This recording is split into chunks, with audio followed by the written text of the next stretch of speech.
Shall we start today's session? Okay.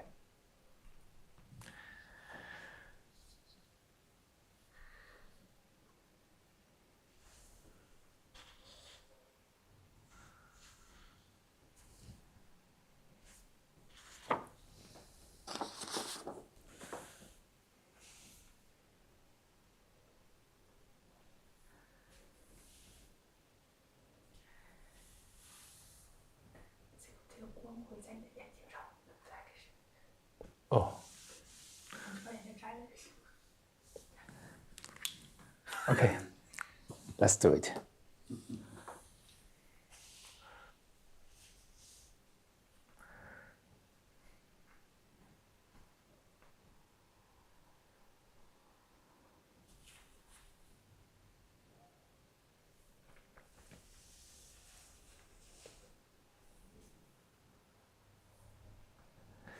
Can the mind be quiet?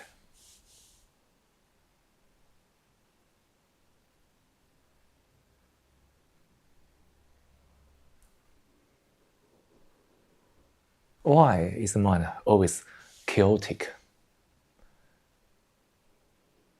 restless?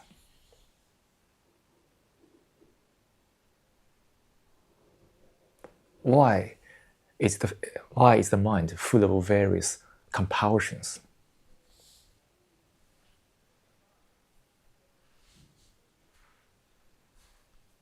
Those compulsions drive one to do various things.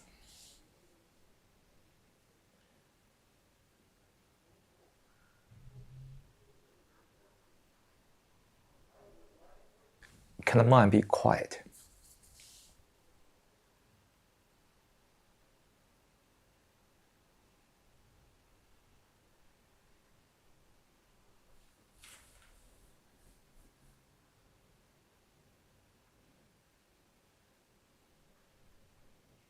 It's not a question that people can often think about. Driven by various compulsions, the mind is seeking. It's always seeking something, to be something, to become something, to achieve something, to reach something.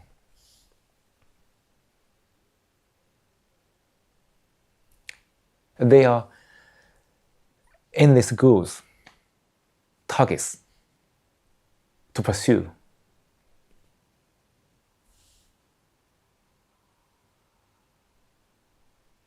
And life become a game.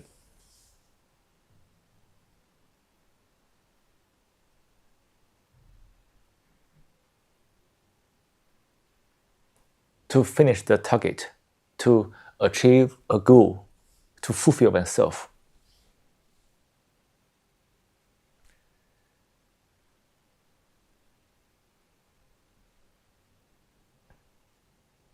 That sense of fulfillment with its short-lived satisfaction, gratification, becomes tremendously important to one's living.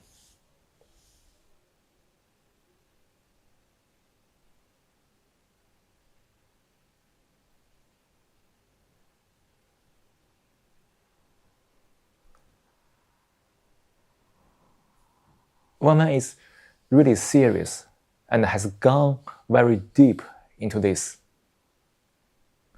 one must find behind all those superficial stimulation, excitement, life is shallow, empty, meaningless, and even there's a sense of desperation.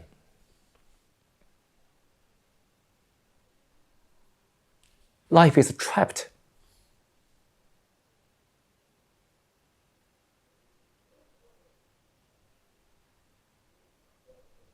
In that trapping, there's hopelessness. There's that oscillation.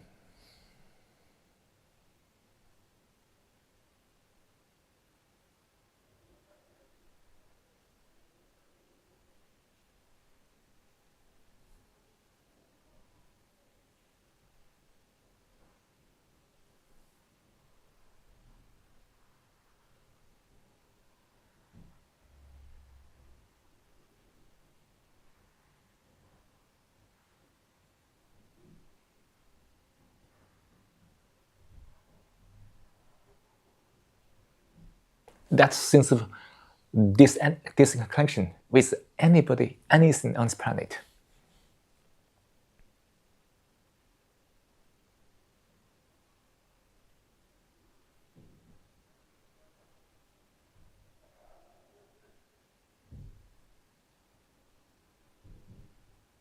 That's the sorrow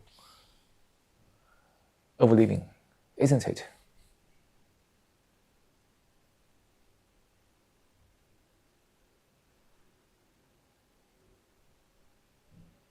What happened to the mind?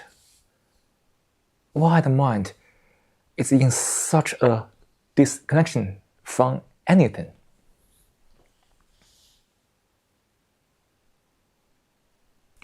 And in that disconnection, the mind is never quiet.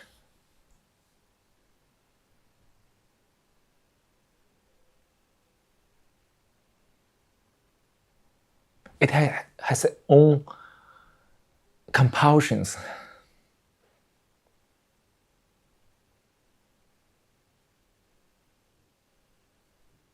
Seeking,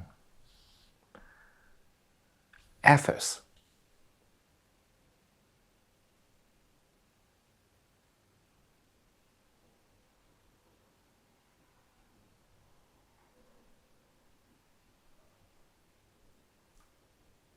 And this oscillation has spread all the world.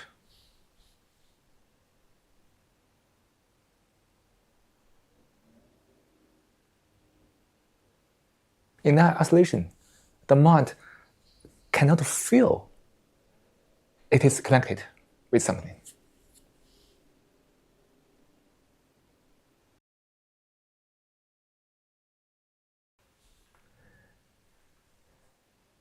And in that oscillation, which is spread all the world, each of us feels more and more disconnected. The sense of me becomes more and more significant. Right through the world, the individualism becomes more and more popular.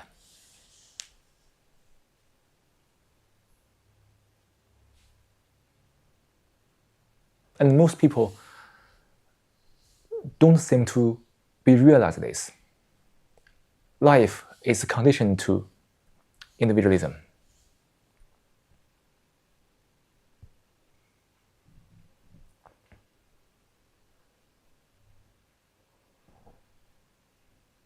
Therefore, the mind is not able to detect and find out or notice the danger of the individualistic thinking and living.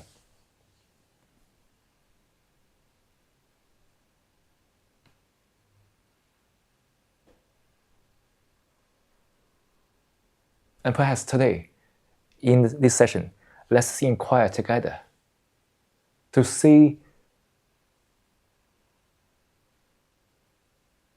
the correlation between the individualistic life and a quiet mind.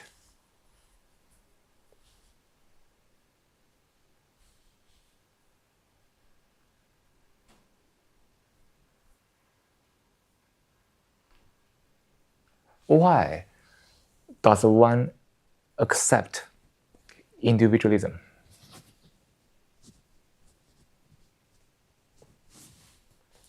what happened to the mind when the mind has accepted individualism as the normalcy of life? As we can see, society is built upon individualism.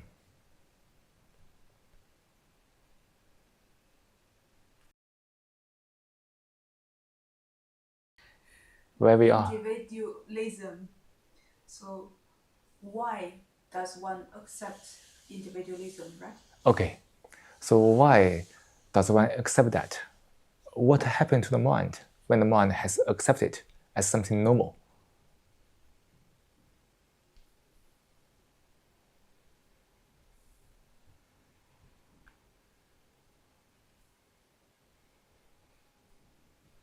What is individuality? What is behind that word, individual?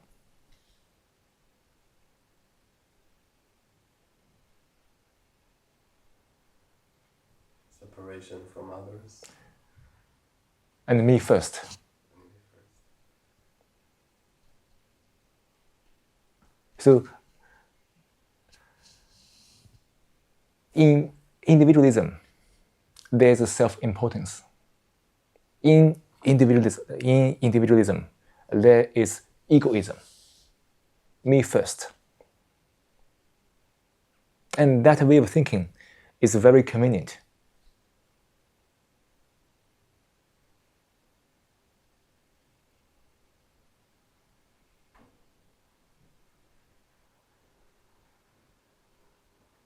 The ego is dominating the mind.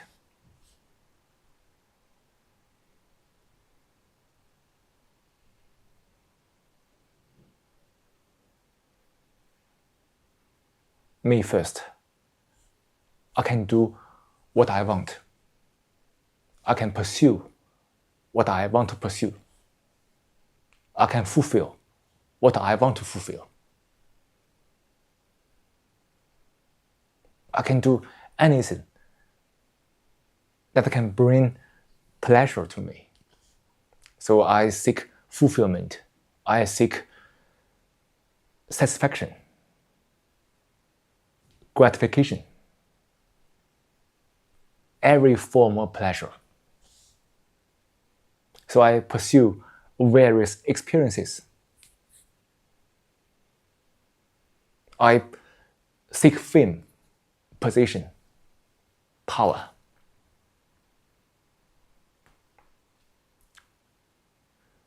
When I have the power, I feel powerful. I can dominate people.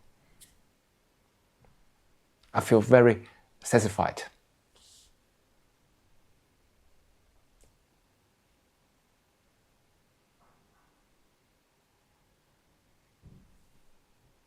I seek money.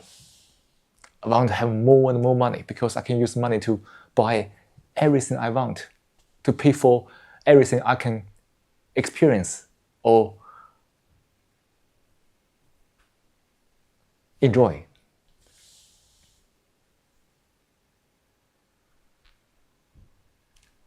So one is going through that.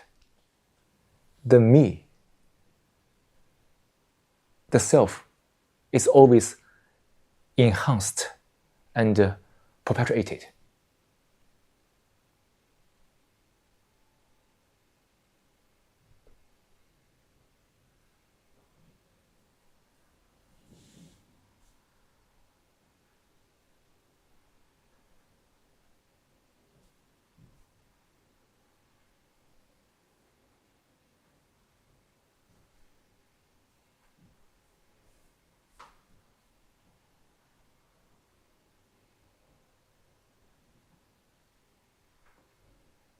And in that pleasure, the mind is very willing to accept individualism.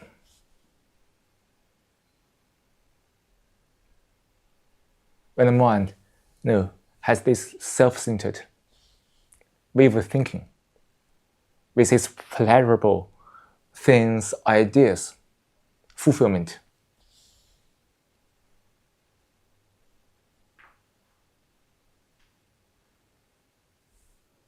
And that's why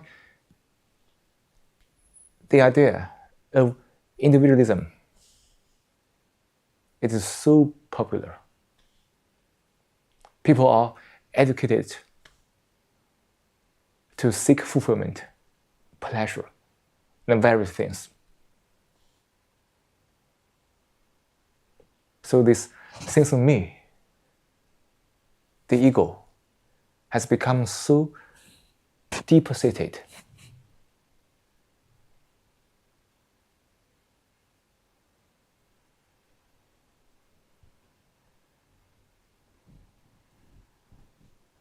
If there's no disadvantage of the individualism, that would be perfect.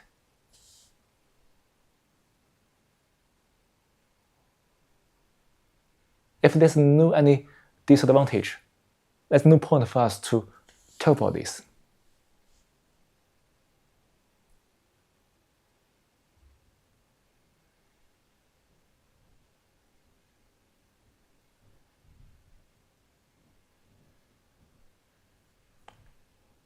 Where there is pleasure seeking, fulfillment, there must be the opposite. The very seeking pleasure, fulfillment, creates its opposite, the dualism.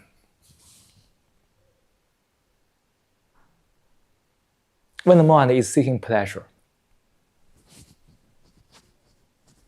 the mind has fear of not achieve or losing.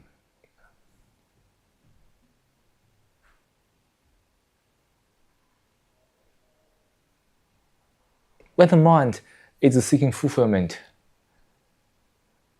the mind has the fear of not being fulfilled or satisfied. So pleasure and fear always go hands in hands. They are never separated.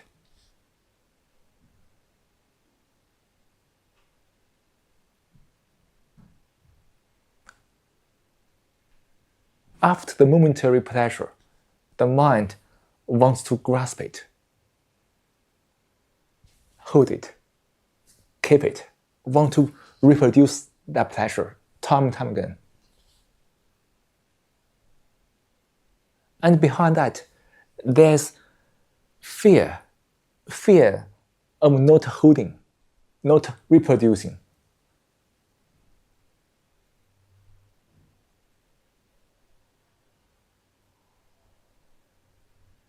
So when the mind is doing that, fulfillment, satisfaction, and pleasure seeking, there must be fear all the time.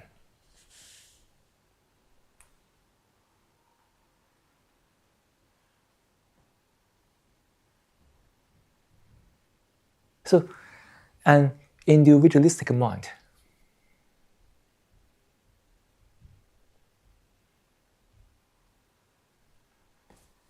has fear, tremendous fear.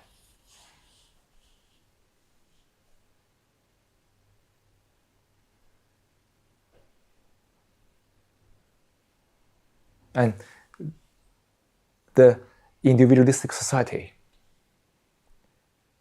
has tremendous fear.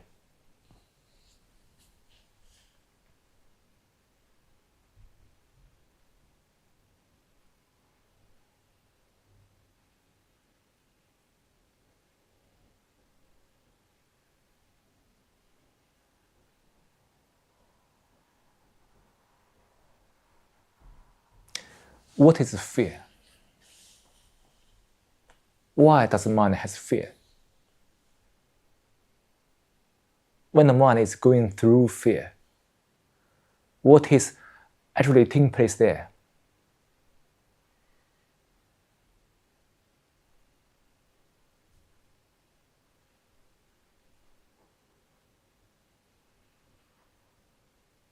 In one's life, one can have various fears. Fear, as we just said, of not achieving, not becoming, and not reaching something. Fear of other people's opinions.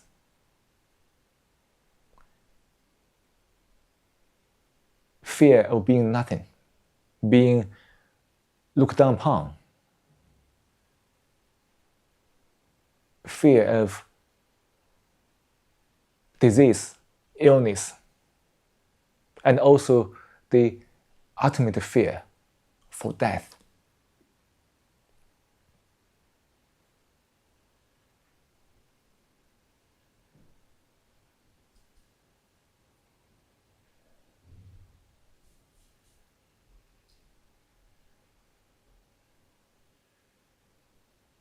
What is fear?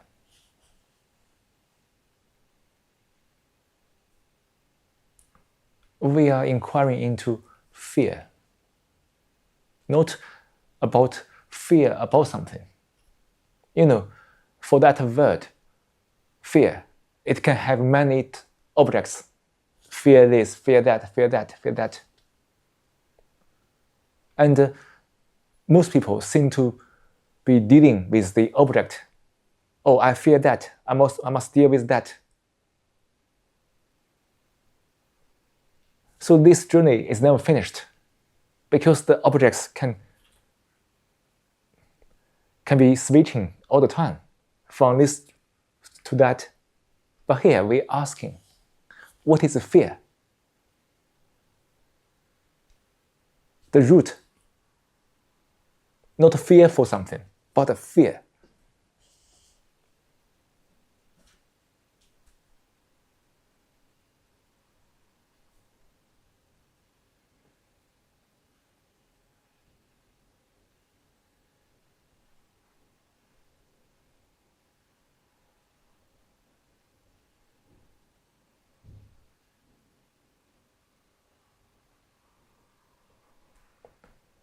So we must to look at fear from two aspects. One is the physical fear. All animals on this planet have physical fear intrinsically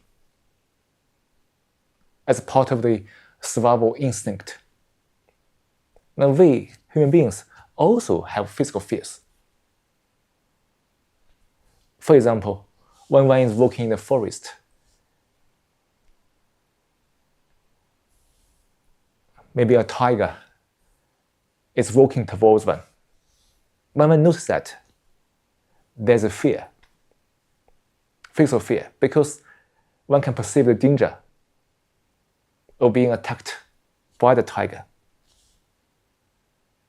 Or when one is walking on the road, one notices that there's a car dashing towards him. And he sees the danger of it. Therefore, there's immediate action from the body to avoid being hit by the car.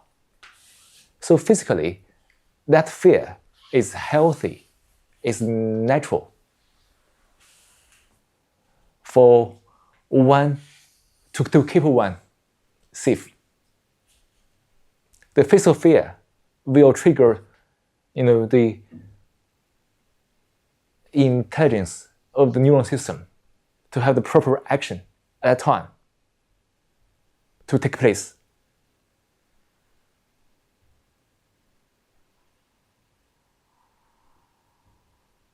So physical fear, that's normal.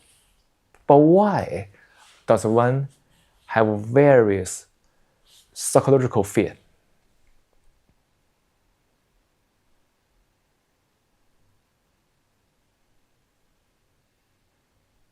And those psychological fear has paralyzed our life, obviously.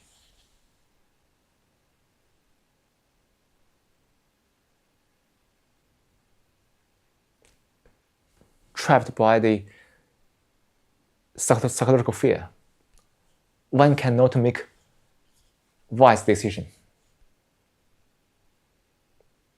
Trapped in the fear, the mind can have various compulsive, impulsive behaviors, making various wrong decisions.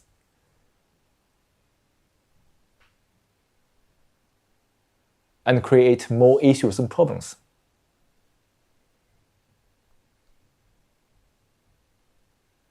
So, fear psychologically paralyzes the mind.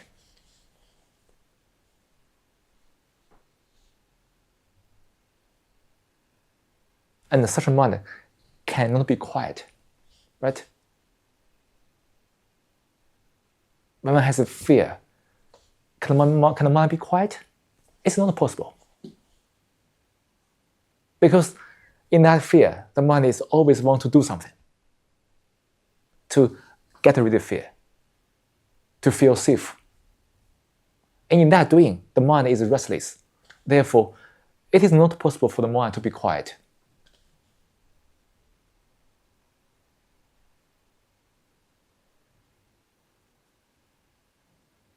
When the mind is want to get rid of fear,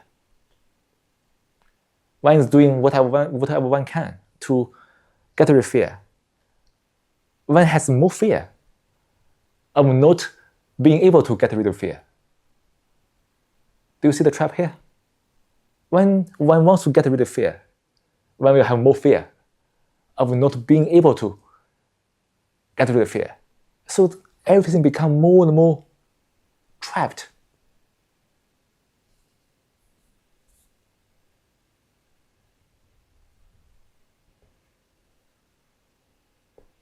Can one put aside the idea of getting rid of fear?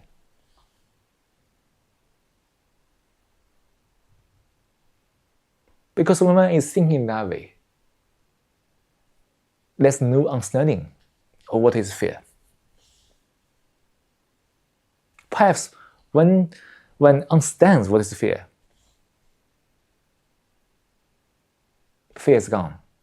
But let's find out. Please don't listen. Please don't agree or disagree with the speaker. One must find out for oneself by understanding what is fear.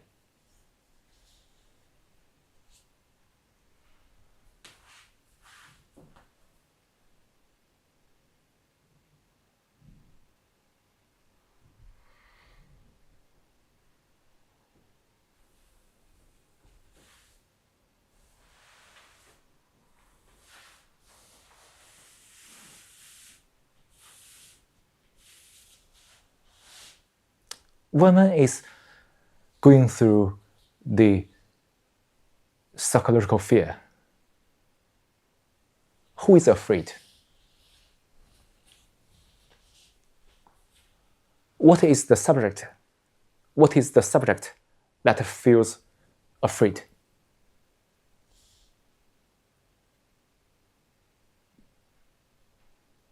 Let me say, me. I'm afraid. Then what is me?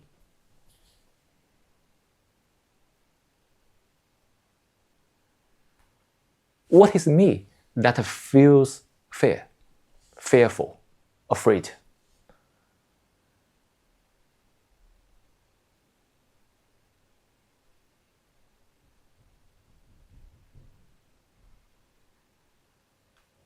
I'm afraid. I want to deal with fear. I want to get rid of fear. But what is the relation between the me and the fear?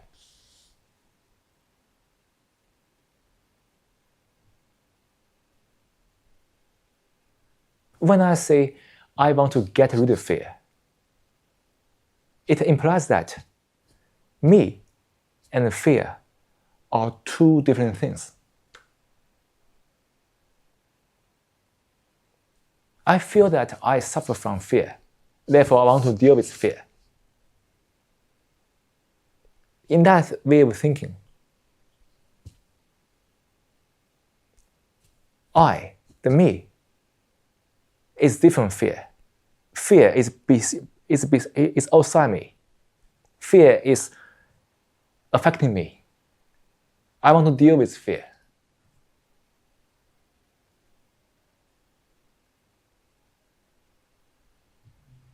But now, let's inquire.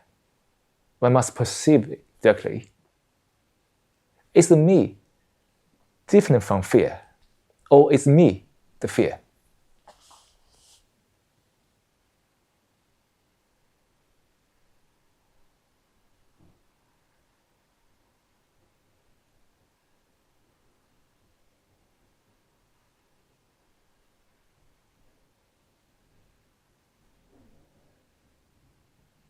What is me?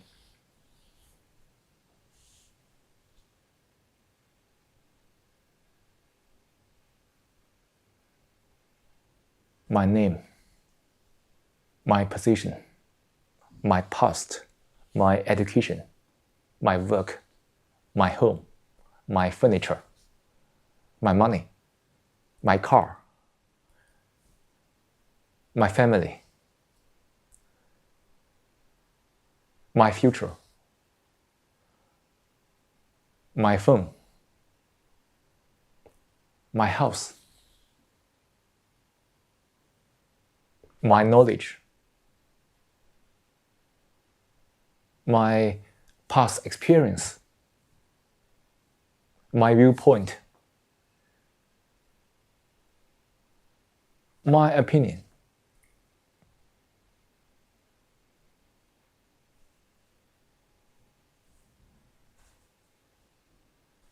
Me is all those things stored up in the brain.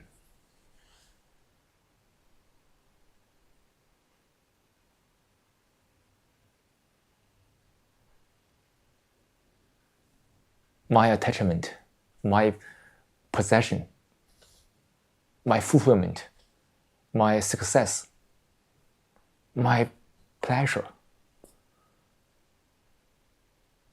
my hurt, my trauma. All the things are stored up in the brain.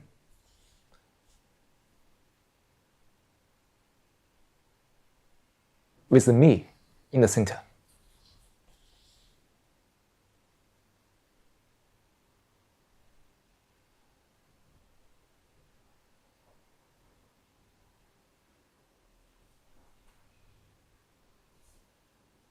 I have this, I own that, I want to avoid it, I want to control it. Now, all those implies the activity of the me.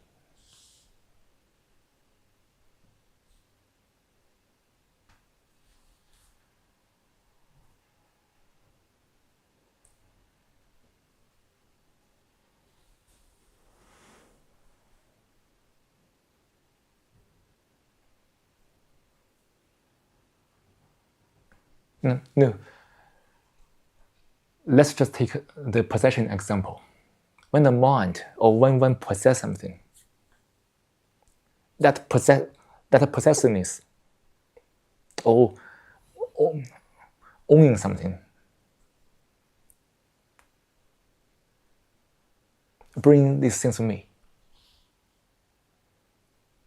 I have a car, and I possess that car.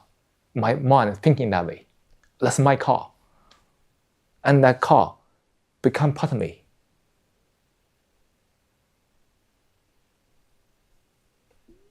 When my car was hit on the road by other car, I felt hurt, angry. I must file for compensation, for example. When my car was stolen, I felt shocked. So that possessiveness of the mind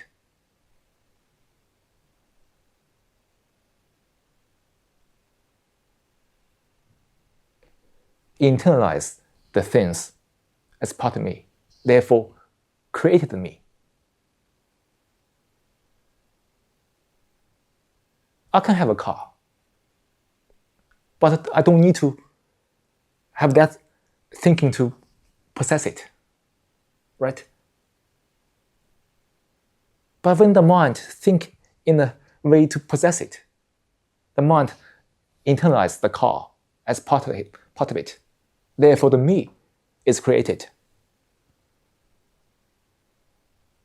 And in one's living, there are various and endless subtle processes that internalize various things as part of the mind. So the me is created, enhanced, accumulated. It becomes so real.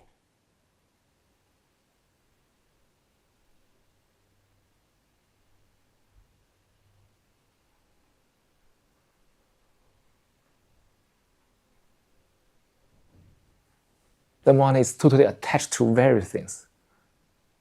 Obviously, possessiveness is a form of attachment, isn't it?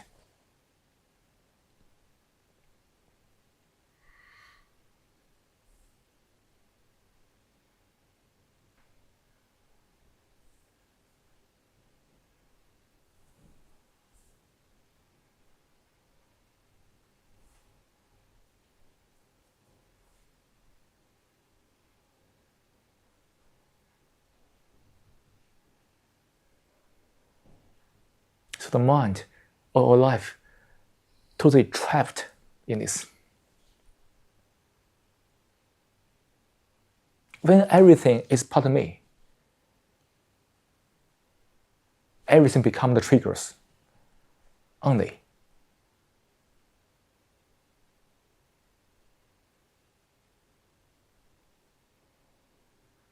All those things have been internalized as part of me. Therefore, the me has tremendous concern for various things.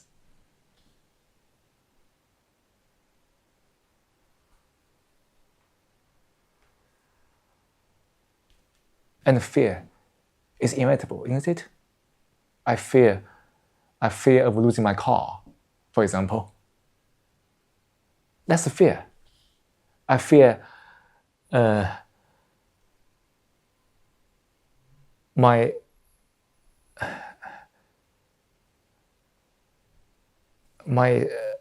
stockings, my stock market will be depreciated, or I fear my phone will be stolen, for example. So as long as the mind internalizes everything as part of the me, creating the me, there's fear there all the time. Can one perceive this directly? Because here we are not talking about any theories or ideas, but rather can the mind directly perceive this?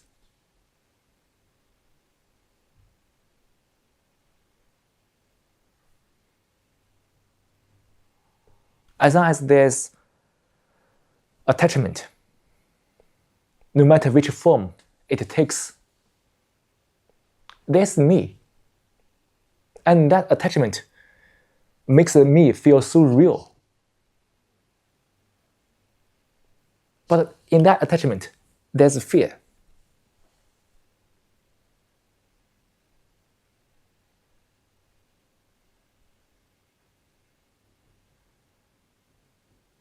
The attachment to various things bring about a sense of stability. But at the same time, the mind is in fear. Fear of losing. Fear of not having.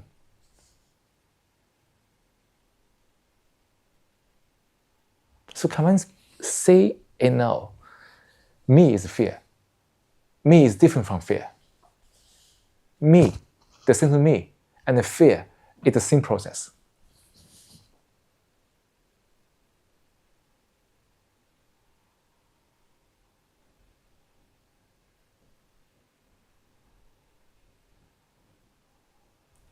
But when the mind thinks, okay, I must deal with fear, I want to get rid of it, the mind is dealing with the thing that causes fear. Oh, I think that thing caused me fear, so I want to get rid of it to make me feel safe. In that dualistic thinking, the me is still there, is still perpetuated, and the fear is never dealt with, because the mind is dealing with the thing that causes fear. Therefore, fear is never finished. The me is always there.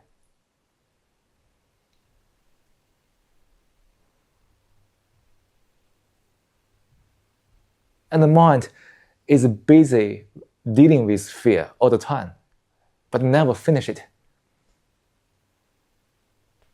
Because the mind hasn't realized that I'm the fear. Fear is me. I'm no different from fear.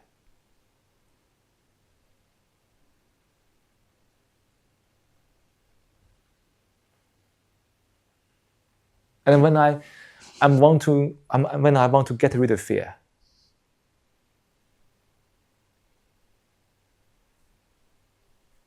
actually I don't deal with the fear at all. I run away. I fear losing my car. So I buy insurance to alleviate that fear.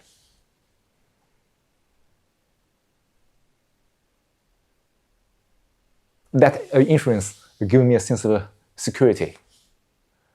But it's different from when I'm actually losing the car and claim the money back from insurance. It's a different thing. But the idea of being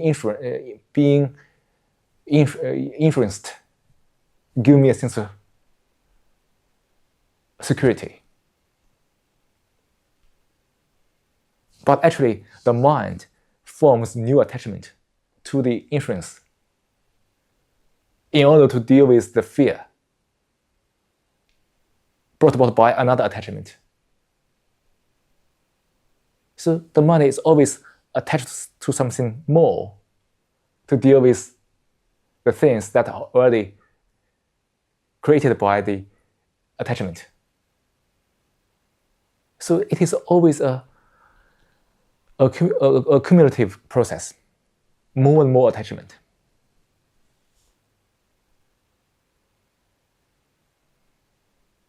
And the fear is never finished.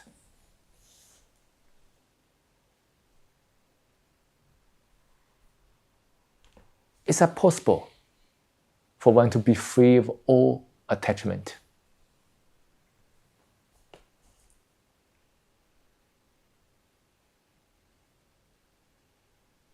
Psychologically, there's no attachment at all.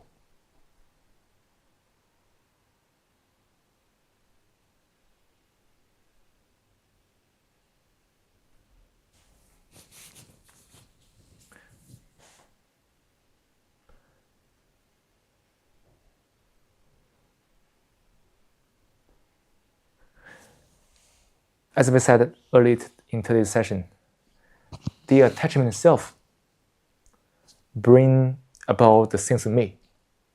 And also the attachment itself brings about fear. And one form new attachment to deal with the fear temporarily, therefore creating more attachment, more burden, more fear in general.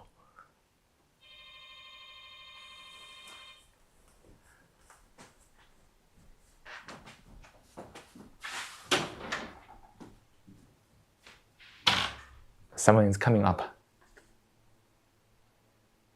Yes. Yes.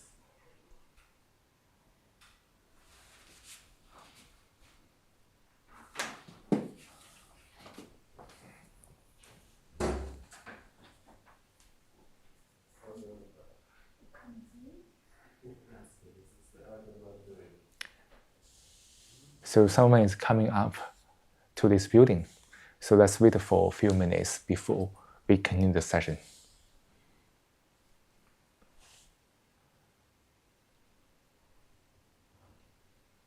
This is the first time to have this hybrid session. In the room, also live stream on the internet. Well, there are many different technical glitches, and sometimes it's a little frustrating. But hopefully, in the future, all those can be improved. Hello. Hello, sir. How are you? So, Oh, sir. Oh, could you please to close your eyes? Yeah, this is it. from this side, right? So, can we sit down? Oh, yeah, it's up there. Very important. Oh, wow. Hello, sir. Well, Yeah. please have a seat. Yeah. Wow. So let's continue. Is that possible for the mind to be free of all attachment? As we said, the attachment brings about the sense of me. At the same time, the attachment brings about the fear. And the me wants to get rid of fear by forming or creating new attachment to escape the fear now. But the new attachment will soon become another fear. Can one say this as it is? The mind is always accumulating, creating more and more attachment, therefore more fear, more burden. Can one see this trap, loop as it is? Therefore the mind can act totally differently, free itself from all the attachment.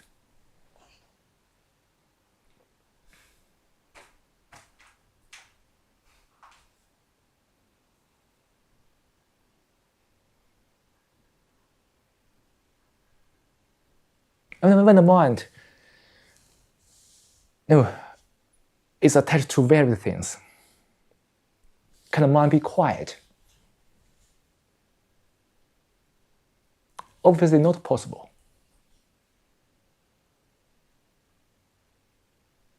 As we said, as one can look, perceive, attachment, the sense of me, fear, and the escape from fear, pursued pleasure,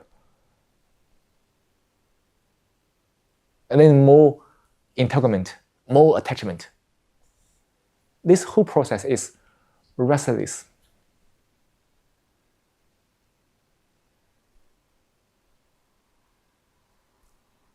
Can the mind end all that?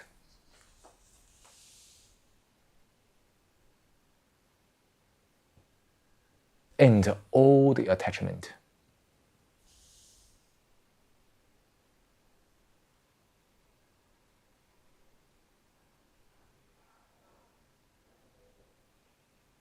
To end all the attachment means that one must be aware, completely and deeply aware of all the movement of thoughts.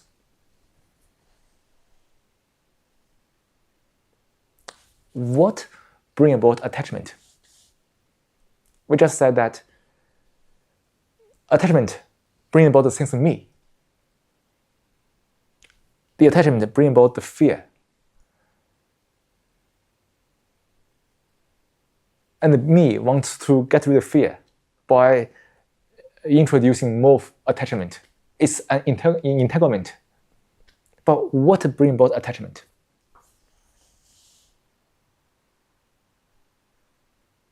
Thought, isn't it?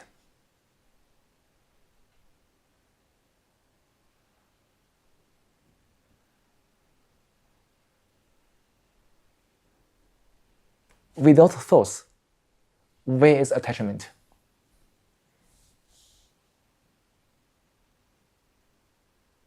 First of all, we don't condemn thoughts. Thoughts in our life has their purpose, has their function. But when thoughts overflow into our psyche,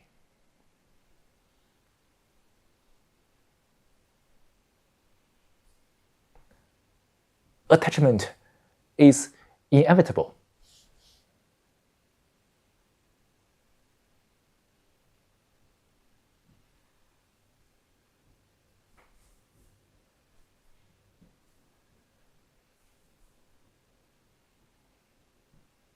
Can the mind observe the total movement of thoughts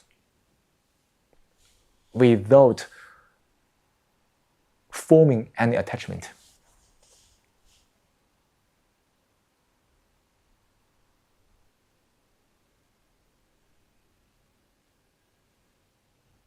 When there's no awareness,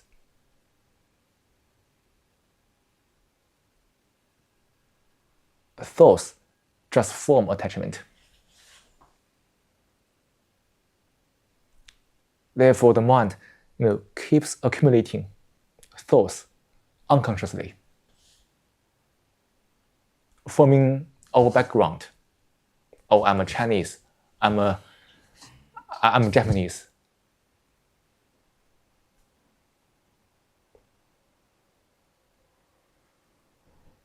I'm this, I'm that. I'm a computer scientist, for example. So thoughts keeps accumulating in the background,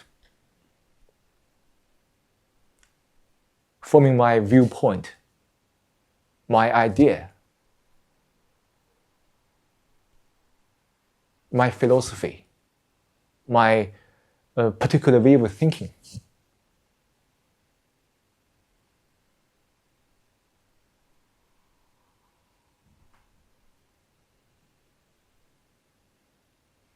Can one be aware of all those choicelessly?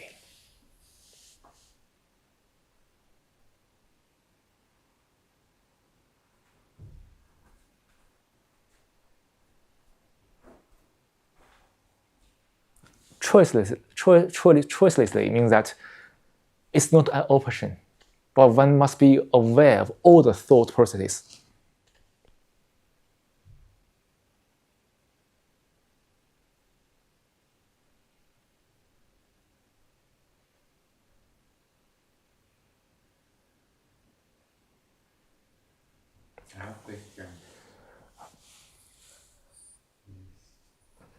So could you please wait for 5 minutes? Let me finish this, and then we can talk and converse, shall we? Okay. Where we are?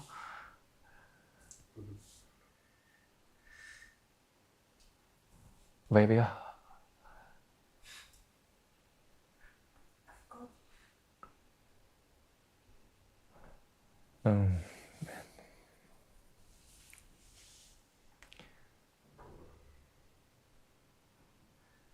Choiceless Okay. awareness. To be able to be aware of all the movement of thoughts demands space of the mind. When the mind is occupied by all those things, the mind cannot observe itself. You see, so many people are so busy. The mind is so restless.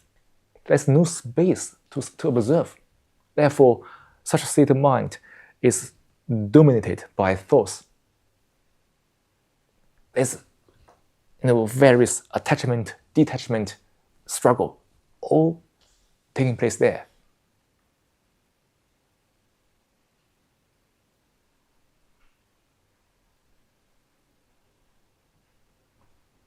To be able to observe all the thoughts completely, the mind must not be full.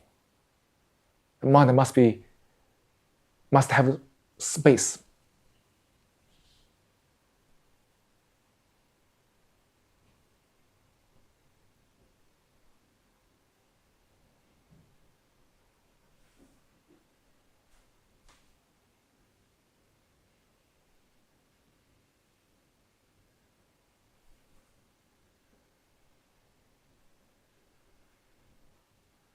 So can the mind have space?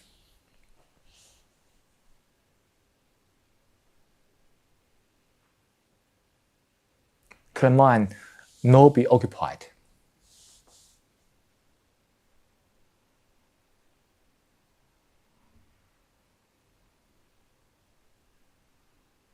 Not to be occupied. The mind can observe itself, observe all the movement of thoughts. But when the mind is busy, observation is not possible.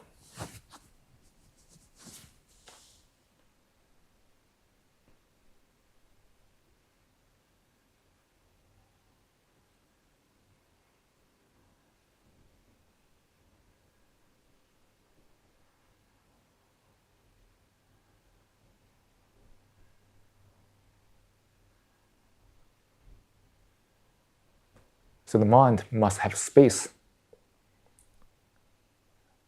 And the mind must come upon it, find it for oneself.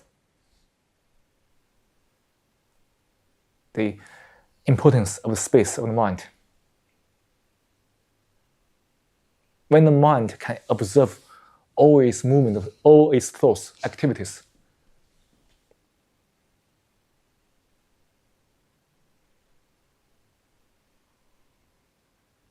the mind is free of all attachment.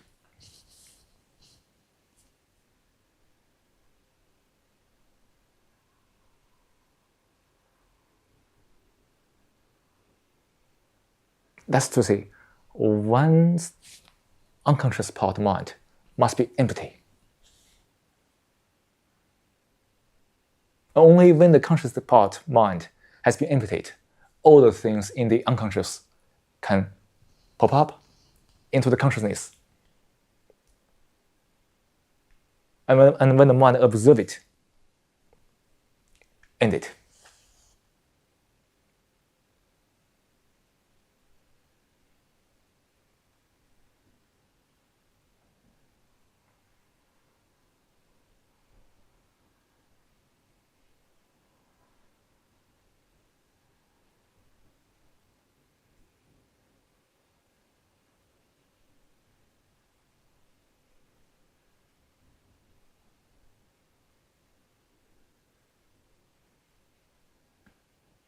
That's to say, one must be in full attention.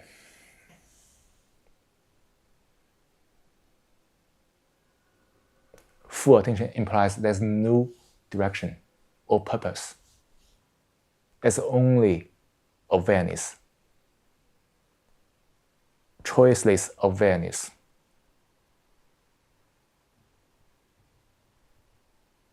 In that attention, the mind is free of all attachment. Because it will observe all the movement of thoughts. There's no attachment. There's no me.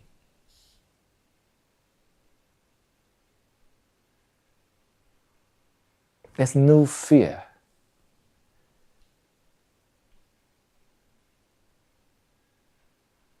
The mind is quiet. Can one see it for oneself? In full attention, the mind becomes quiet.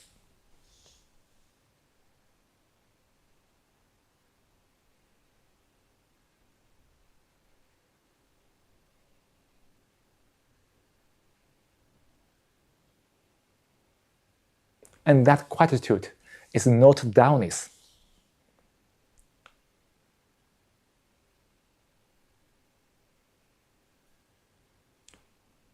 In that quietude, there is energy.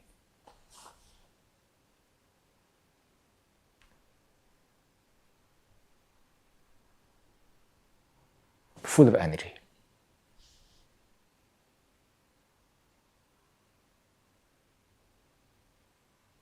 But see, many people's life driven by the self, the ego. It is restless. And life it's devoid of energy, because that restless state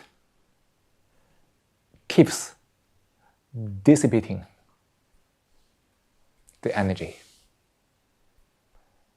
and being quiet demands one's energy. And in full attention, the energy is gathered. And in full attention, the mind is quiet.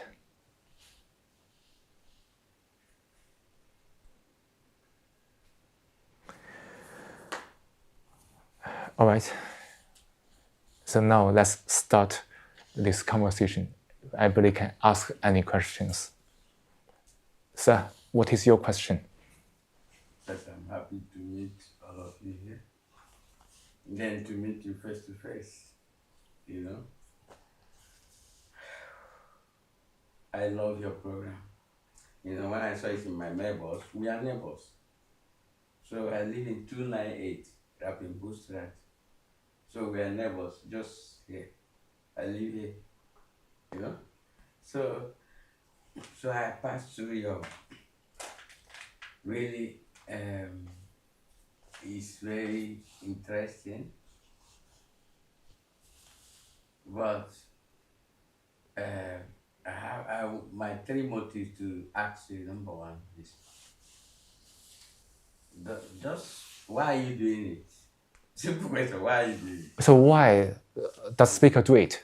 Why? Yes, yeah. Because I see what I see in you. Permit me. What I see in you, I see a message. I see something talking to you. You don't know me very well. Still, we can know each other. I'm Dr. Peace Energies. I come out in life. I have my own gift. I can see things. I can hear things. And I have my healing hands. Like now, if somebody has pains, you know, you see now, focus, it will go. So I believe too much in energies and many things, you know. Then the system and so on. But presently now is how best we can to help save lives. So everything you're doing now, I was visiting all the, like, I visit all these mental places where people call themselves. I approach all these, they call it impossible. I didn't have one in my house. The psychiatrist people, they're just asking me, how do I do it? Are you getting me? That is, it's about letting the past go, we are living present. It's about answering their questions. It's about many things. Like I can go into someone, like when you were here, I saw some things, it's your privacy. If I tell you now, it's public, it's not good, you know? So what am I trying to say? What you're doing is nice, but right now as I'm talking to you, in Netherlands, in Amsterdam, too much of people with mental, unstable, disabled, they need this. But how can the treatment go or the therapy? Your system is very nice, but you cannot be talking alone. Nobody will just be quiet. You know, let's assume now they say come and speak in the prison. You know, they announce you. People want to listen to you. I can organize that. You know, so in a situation like this, people, how do I say? How do you remove their problems? How do you take away their problems? So how can one? How do you take away their problems? Yes, like now, I'm talking about solution, my work is solution. And there is somebody here before you right now who wants to commit a suicide. What do you do? Sir, I will say I can't do anything about that. So one is really, because, you know, sir, the problem is that whether one is willing to listen. Most people are not willing to listen at all. They have their own strong purposes to achieve, even to commit suicide. They have their own strong opinions. They don't listen, sir. Okay. Do you believe? So if he want to be helped, he must be able to listen with full attention, listen without any purposes. That's to believe again. How do you bring the mind? Because now I heard you measure with the mind, which is the power of thought, but the key is energy. I am made up of energy. Every time this energy, like even when somebody has pen now, or you show me a pregnant woman, what I'm trying to ask you now is, the main purpose is for those who want, that's their own system, those who want to be, I see it like a yoga, I see it like a meditation, your own system, but I see also when there is quietness, I see, do you believe in ancestors? Somebody comes to you when you are relaxed, something comes into you and then pass the message. I love what you're doing, but now the point is, how can we use it best to tackle the problem of the world? Do you believe the world has a solution? The world is a solution, right? So the problem is that most people are living in such a very self-centered way, selfish, egocentric, and the mind is very closed. They have built such a wall around themselves. They don't listen.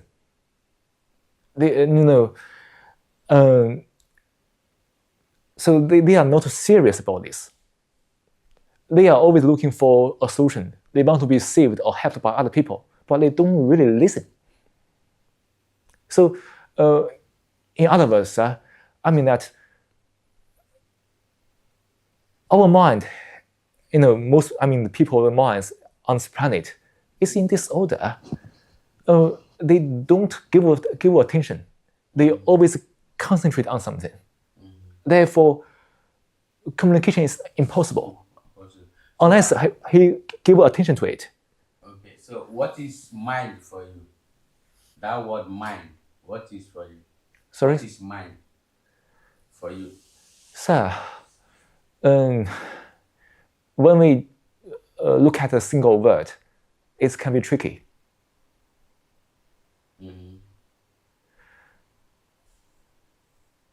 When we can't define what is the mind, but we can perceive what is.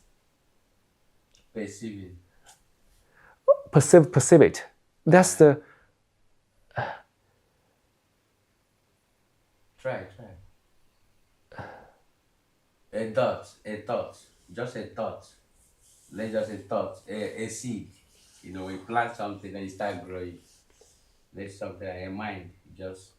Okay, what is solution to lose someone's mind? Let's assume when somebody is sick, you go to hospital and then doctor do something. So when you face, are you giving up? Okay, because you don't want to listen to me or open your mind, you can go and destroy. Because everybody says soul being. I believe in soul being, or everything has solution.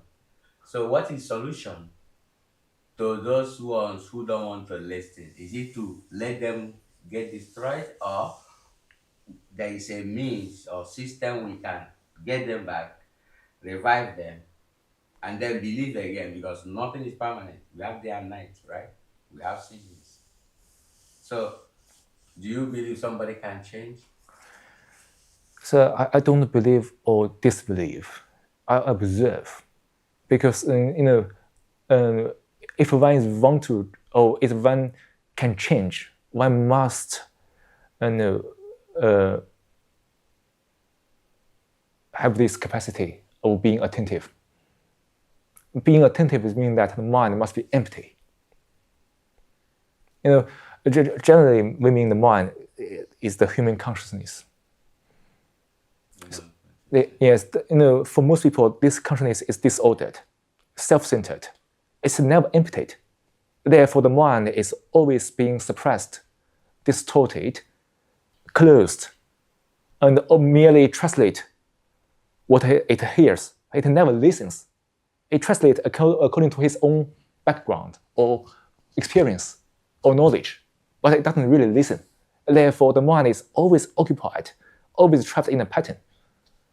Okay, I watched one of your programs. What is the best way to let past go? Because everybody has past.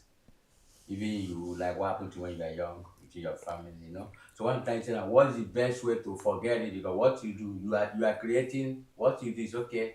This system is working for me, and I think everybody should follow this system, because with this system you get better and you'll be free from entities, you'll be free from problems. But Yes. when I listen to your program, I say, when you pay rent, so if landlord said tomorrow you're going to pay rent, how can you you said, unless, look at what you said in your program, that things come, that only when you listen to it. If you don't listen to it, then it will be, you know what I mean? I said, no, something's wrong here. If I have a letter I'm going to call tomorrow, or if landlord say you're going to pay rent, then you come on, you got to do something. You cannot let, the mind can't rest. So the mind is a continuous energy movement, but solution is to face it. That's where I see it. Sir, you are right. But to face it, the mind must be empty. Empty. Otherwise, it can't face it. Then how? That's what they are trying to know. So I invited people to watch your program with me. yeah. That's the question. Say how? So first of all, we must be careful with the word how, because how implies a method or system. But there's no any method or system. One must Solution. That's solution. So don't be hurry for solution. One must give attention, give diligence to understand. That's the matter. So as you said, one must let go of the past, which is tremendously important.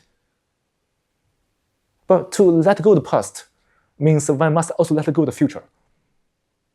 Because the past and future is the same thing, right? Because the future is merely the projection of the past, modify it. So when people looking for future, they are still living in the past. What about present? When it's present, there's no future at all. Okay, so now those people, like I have one of my patients, she's suffering from her trauma, post-trauma of her past. So to let it go, it is still coming present. I see she's interested, but it's still coming present. So I'm telling her, listen, let it go with all her past. Presently now you are fine. Yeah. Nobody gonna rape you again. Now you are covered. They take care of you. You know, but sometimes like it's the meditation. Of course. It's not working. No, sir. Why? It is no. So to understand the past is something very huge and complicated. We must be very diligent to observe, because so what is the source of the past? The me, the self, right? Yeah. Because the center of the me keeps accumulating. Therefore, make such a vast content of the past. So can one deal with me? Can one end that sense of me? When the me is not there, I can still remember the past, but that past is no longer relevant to now. But when that's me, all the past is relevant to now. Therefore, there's a trauma, there's endless trouble.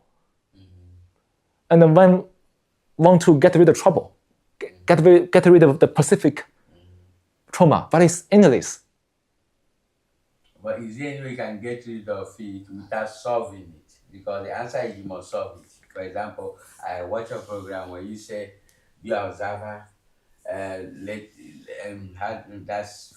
that's what I understand using energy is that I see that if you have an issue, let's say family issue, I don't wish that for you, I don't wish that spell, there's no way you can have peace of mind, because already the thing is present. Let's assume that there's a burial, somebody died, I have not buried my mom, or let's say I want to go to Africa or something. Until you solve it, there's no way you can be an observer. So I understand what you mean, but the problem is that, for these imminent issues, they are always there. Today is the landlord's letter to ask me to pay more money. Next is the family issues. So these issues are always imminent. Therefore, the mind is always busy with that. Therefore, the mind has no space to understand the whole thing. And then they are all the excuses for escape. So can one put aside all the things first? Not we don't solve it. Put aside first to observe completely, To let you be free. and then come back to these issues. Yes. But now people always occupy with that all the time. So that's the problem. Freedom. There's no freedom. Life is totally trapped by that. Today is this problem. Tomorrow is another problem. Endless. So that's why mind must put aside all this first, and then that's the freedom. Freedom is first, and look, observe, then come back to deal with this.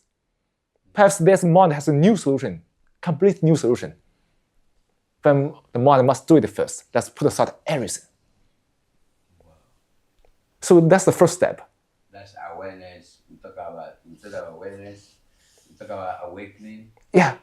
So And then how do they maintain their some days go back? So how can they maintain it? so as long as one can put aside everything. Not easy. Not easy, so, but not easy. But that's something one must do. The speaker says it's something very important to put aside everything first. How? What? Don't ask now. Let me finish it. Put aside everything first. To empty everything. Observe, learn, understand. To awaken your intelligence. The intelligence of neuron cells.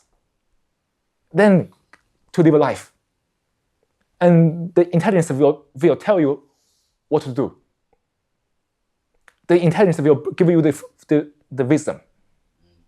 But then that must be done by putting aside everything. So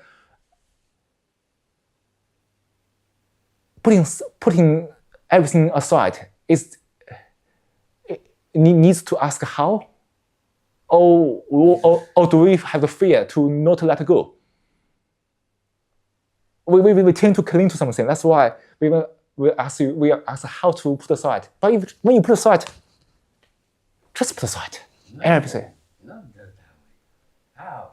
But that one they got called how. So that's why When somebody is sick, when one is dedicated to put aside everything, when somebody is sick, when is doing that, I mean, when one wants to put aside everything psychologically, the real observation starts.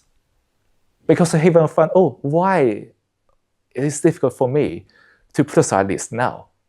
Then you begin to observe attachment, fear. Okay, let me dig into it. that's to face it. Face it. Face the fear, attachment. Dissolve it.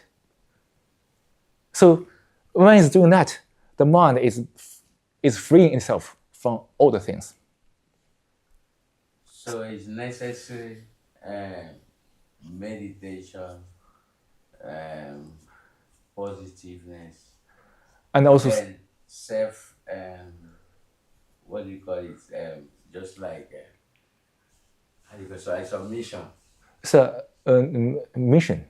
to submit. Of course, I understand what you mean. And also, we can say in this way, one must stand alone. One must stand alone. One must sit down, stand alone.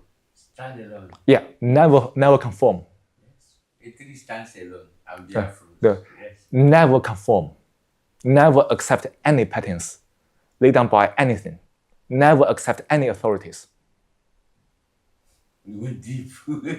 So, Total freedom. I So you can be, so you can see things another way. yeah, so because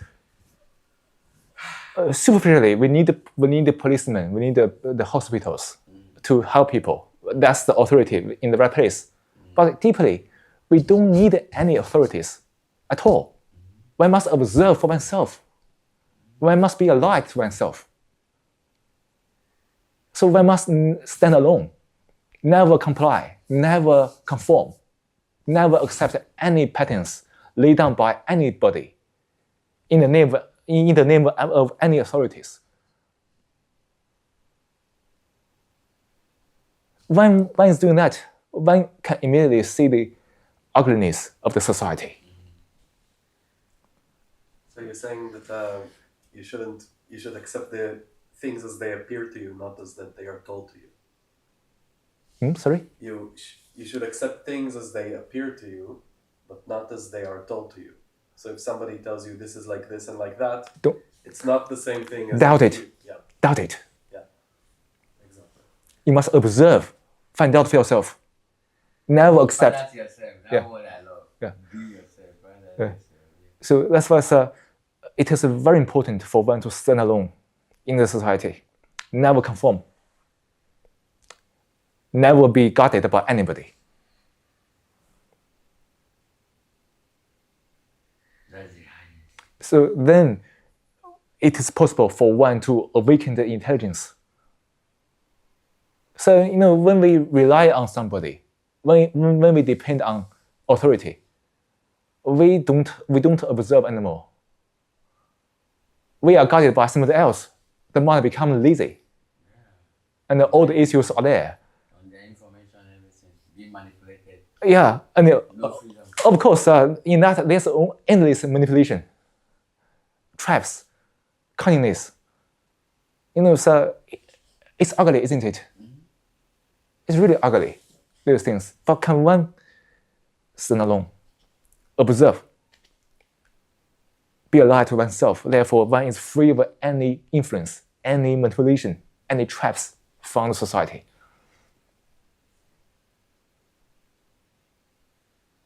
So it sounds difficult, but it's different. It's different when one is really doing that. What's the difference between the sympathy and empathy? I sympathize maybe because somebody called me, hey, I lost my dad. I say, I'm sorry. But another one is because I see somebody I don't know, he's on the street, he's hungry. Or maybe I feel maybe he deserves something better. I understand. In the mind, or in your mind, how do you tackle it?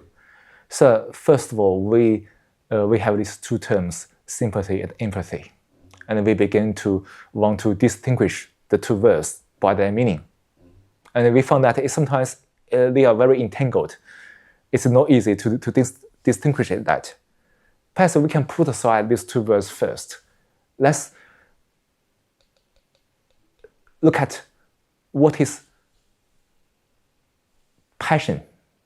Yeah. What is compassion? And then perhaps after we understand these two words and then we can come back to these two words. Perhaps we have no confusion anymore. What is passion, sir? What does passion mean? Something you love doing that gives you happiness. That's my passion. You know? Yeah. Like me, I call it passion when I help the needy, the helpless. That's what I love doing. To put smiles on the helpless, But I know the bad thing is I observe the energy later sometimes too much of me as energy giver, But that what gives me joy. Something like what's my passion? Some people say music or this. My own passion is putting smiles on the helpless. So we can see in this way. When we say we have passion for something, passion is not. Passion has no purpose. We have passion, not we have passion for something. It's a different thing. Can you see the difference here? We have life is passion. We have passion. And it's different from saying that we have passion for something. So passion implies the mind has no direction, no purpose. Implies there's absolute freedom of the mind. Okay, can you tell me 3 reasons why you are doing this? 3 reasons why you are doing it. I don't know, sir. Or why you love it. Or where you are heading to. I don't know, sir. I don't really have a But you purpose. love what you're doing, right? Yeah, but that's not for something. Yeah, there must be everything has a reason and purpose. Really? For you, just like a religion. But sir, I see ancestor. I see the dress. I see that you have. It's a reason and purpose. I don't have to explain. sir, I doubt whether everything has a reason or purpose. I doubt it. Culture. You are passing this to extending the religion. It's not a religion. But because sir, we tend to interpret everything. When we have that tendency to interpret everything, we tend to say everything has a purpose. Is that so? If we don't interpret anything, where's the purpose? And of course, when the mind does not interpret, when the mind can see easily whether this thing is purposeful or not. So superficially, we do this thing for that, but deeply, there's no purpose. Okay, why did it? I don't know, sir. I don't know. I never interpreted. You see, that's not a thing. It's something from families. Are you getting me? So you reach your turn, you can't run away from it, and when you don't do it, you can't be okay. So when you do it, you feel. Are you getting me? So you can't run away from it. I don't know if you have not done it, it's like something is missing in you. Sir, that's what I mean. If I understand what I mean, is that not knowing implies the mind has no direction. Implies there's tremendous energy, which is passion. That's why I say, if you ask me that, I say I don't know. Because I don't interpret it, I don't analyze it. I really don't know why, but I know, I feel this is passion. But have you noticed that it comes to you sometimes like that you can, like when things come, you see you need to do it until you do it, you cannot be free. Have you noticed that? That kind of urgency to do something without it's come like a message. You'll be like this thing will come to you, for you not to forget, you need to release it. Sir, I understand what you mean, but I don't see it that way. I don't see it's a message. When the mind has no direction, when the mind has all the energy gathered, the energy can't stay. The energy must consumed. Therefore, there's this natural urgency to do things, propelled by the energy. So that's what it means, sir, right? Yeah. So you can't hold it. You must do it. You must do it. Yeah, and but not every time the thing comes to you. Like one of your video, you were outside sitting on a bench. One of your videos I watched. So in your expression there, it's very clear. Something that But I'm outside psychology, so so it's like I don't know. It's like when you do it, you feel good. I understand what you mean, but I won't say that because that can easily bring about things to me. I feel good. But I understand what you mean. So indeed, when the mind has that passion, the mind the energy is there. It do the things immediately, and it's not compulsion. It's natural. And naturally, and you just do it. There's no reason, there's no purpose. Can I maybe try to say it in my own words and see if I understand it? Yes, please. So we have our thoughts. Yes. And we have our actions. Yes. And we don't really know what comes first. Even if you don't have any thoughts, things will happen. Yes. God is always in motion. But because we have thoughts, we usually, our usual mode is to say that those actions have a reason. They come from the thoughts. But actually those actions come first and then the stories come. Yes. Yeah. And then we say, I did it because of this. But actually that thing just happened and the story came after it and tried to explain it. And that explanation becomes a deception sometimes. Yeah. And also, so why are we here? If you could tell a story, but that story is just a story. We are here because it just happened. There's no actual reason behind it. No, there is something important. The only thing I see that I want this to get to most needed place. But that's what we are lacking now. Every day people are committing suicide. Somebody I know yesterday, I just saw it, he threw, So that's what I'm trying to say. I want to know if he's like me, like I would have done more. I feel sometimes I don't need to blame anyone. I'm not enough, but say, I would have done more. Or like he is doing now, and they speak more Dutch than me, He can have access to the prison. They organize people there, or not him in person. He's here, right? Let the prison connect. Are you getting what I mean? Psychiatric places, they need this.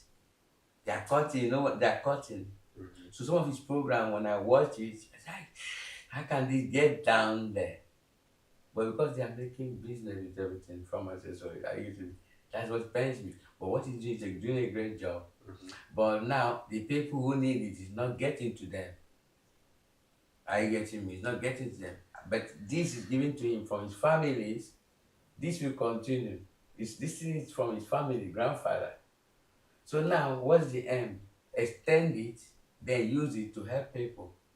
So here now, I see someone who is doing it, but at least you just say, you say, no, come, let me show you where they are, or how do we do to get to them. A lot. They need to hear him. So I gathered people who watch his program, and when I followed him, then when I saw today, this is my house, I said, wow, I've got to make time to come and see him, say thanks to him, and then plead with him, please. He should think about the mental places. He doesn't need to go there, but let him make a step. Let him present his program like Gemeente here, Amsterdam Hall. They know what to do. FM, giving him 30 minutes. Or connecting his program. You don't need to work. Let him sign for them. I want you to say, please, I release this copyright, save life. This is what he owe me now. That's why I want to see him to explain for him. Look at what is happening. If he can authorize, some FM, 30 minutes, they can put his program. In the jail there, people who, psychiatric session, my brother, if you go, you cry. What I'm seeing, I'm that type that's very emotional. So I take their things home and I catch it. So they need him. But I want him to know what's going on. Okay. So please, people need you. And you don't need to do it just here. The only thing you need to do, please, Gemeente, you see what I'm doing. This is my pages. Please, I don't have problem for you to give access to the helpless mental people, you know what I mean? Just because now they cannot do that without your permission, and they don't know you are that type. Are you getting me? So we really need you, but we need your permission. Like, you cannot say, this is my program, why are you shooting at my program in the psychiatric place? So that's why I need to talk to him. Tell him, look at, if you can permit me, your program in psychiatric places, even there's one near my place here, then because I have your permission, because I don't have a problem, I'm clean record, so that we can put your program for people to be watching. Are you getting what I mean? I need your permission. I think maybe this is a conversation to have after the event, so he wants to ask your permission to use the material somewhere. Okay. Yeah, to put it on, where they need it. Can I? So I think maybe this is a conversation for after. After the session, yes. Yeah. Okay. Because me, I understand. Yeah. Let's talk about that. I think if it really helps, then let's do it. So let's continue. Okay. So just as you said, that the thoughts always there. So thoughts has dictated many actions, but there are also many actions are not dictated by thoughts. And can one put aside all the thoughts, see what happens? Obviously, for most people, our energy has been dissipated by thoughts, and the thoughts propel the action, which is reactions, all the time. That's why we have lost the touch which is the real action, which is from the unknown, not the thoughts. To let action take place, that's to say one must be diligent, penetrate carefully into various issues, so the mind can empty the thoughts. Therefore, the action can really take place from the unknown, which is the intelligence of neuron cells. And in that state, which is not occupied by thoughts, there's energy. Energy is used to have the action take place, which is passion. As I said, so you said that you feel good. That's just part of the byproduct of that process. The when is really in that process, when see immediately the root of the suffering of all the human beings. The same thing. Therefore, there's compassion. I see the suffering of everybody, though in different forms, the same thing. Therefore, I care. I care about you deeply. I know the suffering. I see the suffering. I really want to facilitate you to see that. So then come back to the two words, empathy and sympathy. Oh, they are too superficial. Why should I be bothered by the two words or the two different superficial phenomena? If I happen to notice, somebody is stopped, I can help, I will help. If I don't notice, okay, it's fine. But deeply, when I see the suffering of all human beings, I care about that deeply. People must not stop. That's for sure. But can one not only not stop, but also free of suffering? What makes you think, or have you relaxed to ask yourself why someone can reach to that extent of thinking there is no need to live again, or thinking to die or to commit suicide? But that's what is happening now, presently now. This is what's happening. People are giving up, even looking to buy a system to give up their life, to buy something, to kill themselves. So what do you say about it? What can make somebody to reach to that extent? Is it because of lack of mind? Or what do you think? What's your opinion? Oh, sir. What's happening? Why people want to give up life? Yes. That's something very stupid. But when they are doing that, what happened to the mind? Why they feel desperate? Why they feel the life has become utterly meaningless? Why they have so much sufferable, so much suffering, so want to escape that suffering by killing themselves? So can one end that by seeing the root, end all the sufferings? That's to empty everything. When it's doing that, not merely thinking about that, which has no meaning. When must doing that, life becomes tremendously meaningful. That's a fact. But now it's only what the speaker says. One must compound it for oneself. Because what the speaker says only verse. One must compound it to see the truth of it. And then it becomes tremendously meaningful. And when life is meaningful, who wants to kill oneself? So that's why the mind is totally trapped in the abstraction by the thoughts. There's oscillation, there's conflict, there's tremendous suffering. Life becomes meaningless. That's why suicide, killing oneself, it's become that solution, quoted solution. But there's no solution at all. But rather, can one be free first, let go everything? And that state is beyond imagination, sir. One must do it. And then life is totally transformed. So that's why that's something that is very difficult to communicate. when somebody has such a strong tendency to kill oneself, he won't listen. That's why people need to think about different ways to at least let him calm down a little bit. Okay, what are addictions? The best way to cure addictions? People who are addicted in taking pharmacy medicine to sleep. Do you support that? Or people who are addicted to smoking cigarettes, drugs? What are the solutions? How would they solve it? People ask me that question. Please, how can I leave my addiction? So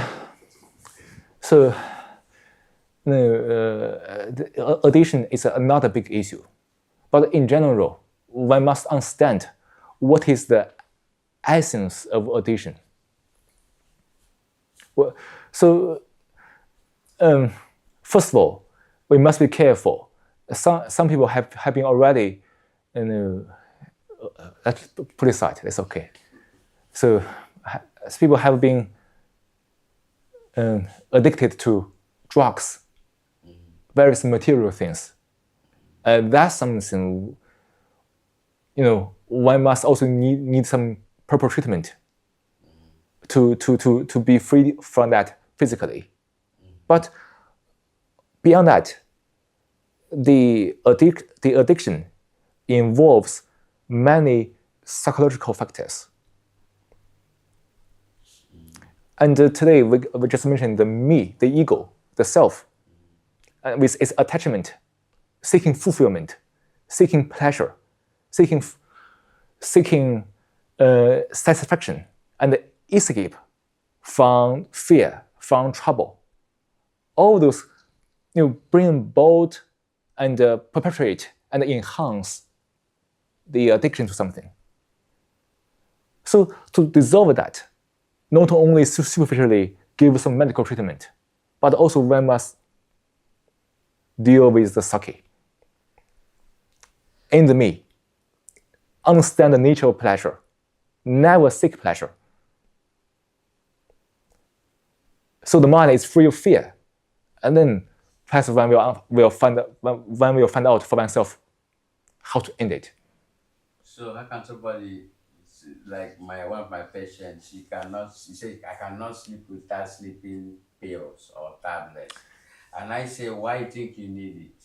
He said, because I've been like this for long, I've been addicted to it for long years.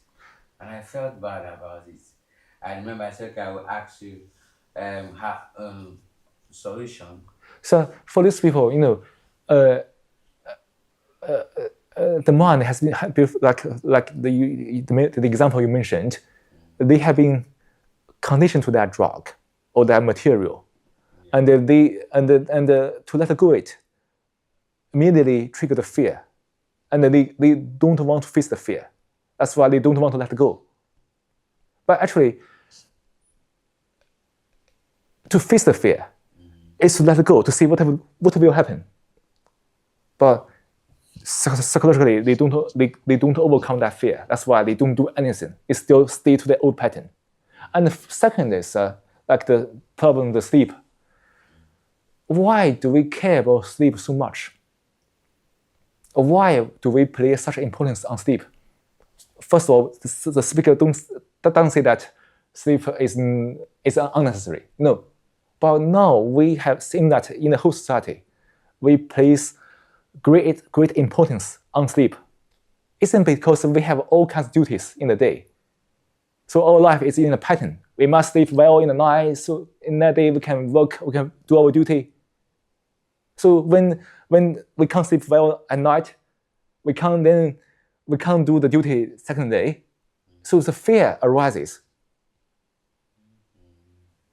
But why should one live it that way, in that pattern life?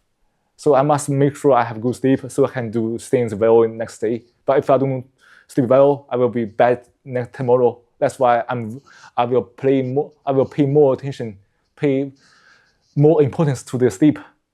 And then in that focus, sleep becomes an issue.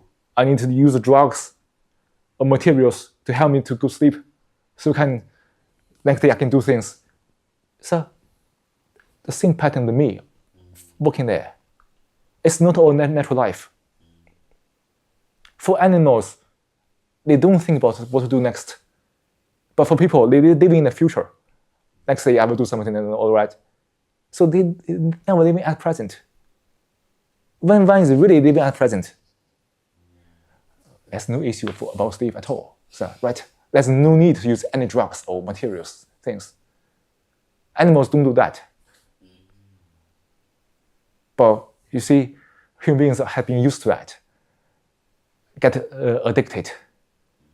And so the deep root issues is the me, the self. So even if you can overcome physically an addiction, if you don't solve what brought you to that addiction, you will just fall into another addiction after you. Of course, Yeah. it's repeated all the time. Okay, just hiding from one thing to another. Yeah, Yes, exactly. yes. Ready to solve it, face it. Yeah, the core, why you got there in the first place. That's the real. Deal the root. Yeah, but most of them are always post-trauma. Every time I say my father this, my mother this, what my father this, every time, they keep telling me things, okay, come on, you're not the only one I lost your parents, me too now, I'm not fine, come on, let it go. He said, no, don't tell me that, I love my mama. I said, mama, me too love my little mama, So this is the issue. So that example, that person is deceiving herself or himself. He doesn't love his mom. He or she said that, but she doesn't. Because if the spirits can see, so she will not be happy to see her suffering, and I try to. So like that example, she said that I love my mom. That expression bring her some pleasure, but it's different from she really loves her mom. So that's why she hold on to the idea. She suffers. She has no love, actually. Love is energy. Love is compassion, sir. So, no, we are all hypocritical. We say we love you, but actually we don't love. It's all the time repeated. We hold on to the idea of loving somebody, which gives us a sense of pleasure. But we suffer from it. You see the traps, the deceptions there. So that's why it's very important for one to go deep to deal with the root. Truth is very simple, but we make life so complicated, chaotic, absurd. So many contradictions, so many fragments. So integrity means the life is free of any fragments. But now our life is fragmented by various ideas, thoughts. There's no integrity at all. So can one live life with integrity? In integrity, there's freedom, sir.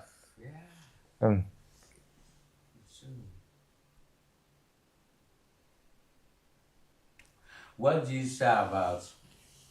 Because I like, I see your system of trying to help or heal or save the world is different from my own. But the questions I need to solve, like now, what do you say about? I have some patients who they see things the visible eyes cannot see. They hear things the visible eyes cannot see. How do they solve it, or how do you define it? Do you believe in that? Do you believe? Just could you repeat that question from the gentleman? I don't have very. some patients. I understand the question. So he says that he has some patients who see things that are not there. They hear things that are not there. Oh, Yeah. I see. I'm talking to something. He's talking to. He's laughing. He's a patient. So what led to that situation? What do I do? So maybe I can speak. I can rephrase the question in this way: why are people so neurotic? That's kind of illusion, illusory listening or illusory seeing is out of the neurotic state of mind. Why the mind becomes so neurotic? To that extent of having external communication. To that extent of having invisible communication. Yeah. So trauma or something. I'm trying to I said, okay, I will share with him and ask him. So why does the mind become so neurotic? So the mind keeps projecting things so quickly, creating the illusion to see something that don't really exist, to hear something that don't really exist. And that thing then it's merely replayed on the mind to make himself believe, oh, it's something true. But there's nothing there. So that neuroticism is still comes from the me, right? The me believes in its own thought, experience, its own past. So when it hears something, which is the mischief of the mind, there's nothing there. But that's something that is replaying on the mind, makes them believe, oh, it's really something exists. So you see, the me is perpetuated. The me is still enhanced. So can the mind be end over that? That's to end the me. When the me is not there, there's only listening. There's only hearing, seeing things as they are, hearing things as they are. But when there's me, there must be self-deception. That thing is also self-deception. So all those things back to the same root. The same root is, so without dealing the root, we can deal the issue one by one, but it's complicated. We can't finish it. But deal the root, it's simple, but it demands diligence, care,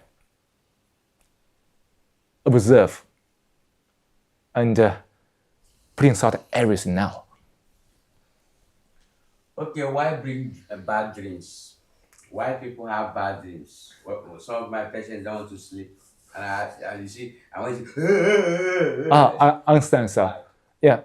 Why should we have good dreams? Why should we have good dreams? Oh, why do we have dreams? Is that normal for human beings to have dreams? Or we think it's normal to have dreams? But to speaker, when the mind is quiet, it has no dreams at all. But when we have dreams, we begin to divide good dreams, bad dreams. We want to pursue good dreams. We want to avoid bad dreams. You see the trap there? Yeah. But when the mind is quiet, the mind has no dreams, unless the body feels unhealthy. Yeah, sometimes there's some disease can cause some dreams. But other than that, when the mind is really quiet, the mind has no dreams. Yeah. So can the mind be quiet? Can the mind free of the me? Therefore, it becomes silent. In that silence, so there's no dream. There's no good dreams, no bad dreams. There's no dreams. It's just a sickness. It's a bad. It's just like that sickness. Sickness, yes. It's a sickness. Yeah. So you know, we are all playing mischiefs on ourselves. People think this self-centered, individualistic way of living is normal. They think have a dream is normal. They think using drugs is normal. You see, the mind is conditioned to various things. They don't observe, examine. All those things are not normal. They are all questionable. Okay, do you believe in horoscope? Horoscope. Like now, they say I'm Pisces because I'm born in March. Do you believe in those things? What's that? Pisces. Horoscope. It's like the reading astrology. Mm-hmm. You know. Do you believe in astrology? So the speaker does not believe in anything. No disbelief in anything. Neither believe, no disbelief. Let's only observe. I observe. I live what I observe, but I don't believe or disbelieve. Is that? All these people that play card, It's irrelevant. So because when the mind is observing, things are there. So therefore, there's no need to believe or disbelieve. Oh, so we can see it in this way. Seeing is believing. Are you not running away from something? Because the way I see it, everything has responsibility. Listen, animals, I see them in the morning, they wake up, they go and fetch food, they take food, go to the beds, give their children. In the morning I see things busy, not human being now. Let's leave human being. But everything is busy. The sun comes out, busy. And later he go, and the moon comes out, busy. And the plant, growing, everything is busy. My fish, my small, busy. So why should I stand still? Does that make sense? Because I need to drink water. So something tell me I need to drink water. So now you tell me leave everything. Can it work? So he says that everything is in motion, like animals, the sun, and he's asking, why would you tell me to just leave everything? Am I not supposed to be in motion? So when you leave, when one puts everything aside, mentally, psychologically, one is full of energy, then all the emotions, actions are in the right place. So putting aside everything is not sitting, is not laid back, not that, but rather it's something very diligent. We must do it diligently to be free of all the traps, putting aside all the things that imposed by society, about everything. So when the mind is doing that, the mind is full of energy. Patient, observe, balance the energy, think very well, and make a nice step, correct step. Okay, I understand now. Yeah.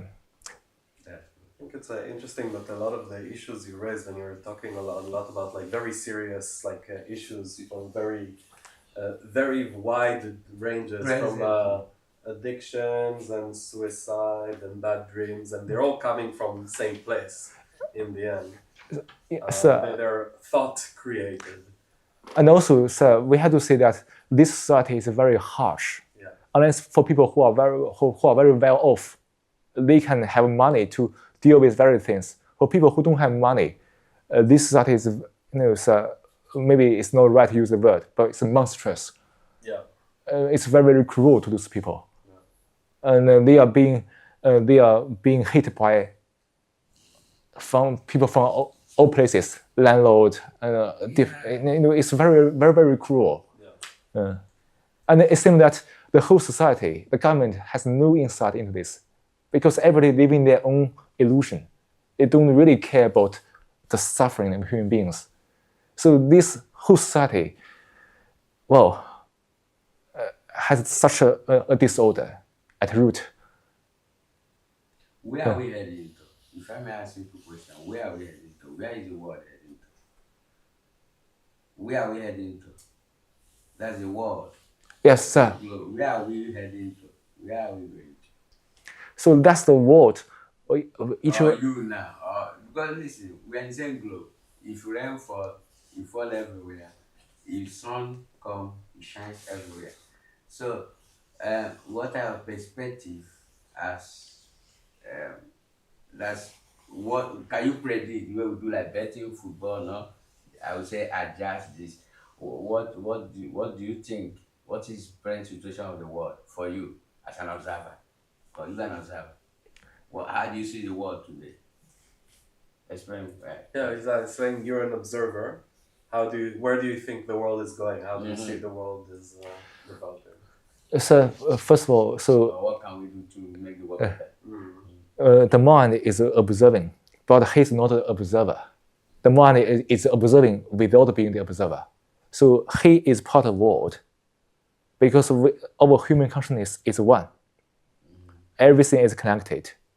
So as the mind can perceive, our world is chaotic, turbulent, absurd. It's more and more degenerate.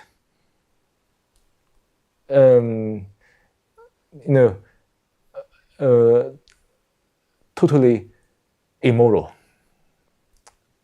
based on commercialism, consumerism, and egoism. And there's no space for goodness. Yeah, is there any true love in this globe, global earth? Is there any true love? Does true love exist? So true love only exists when the me is not there.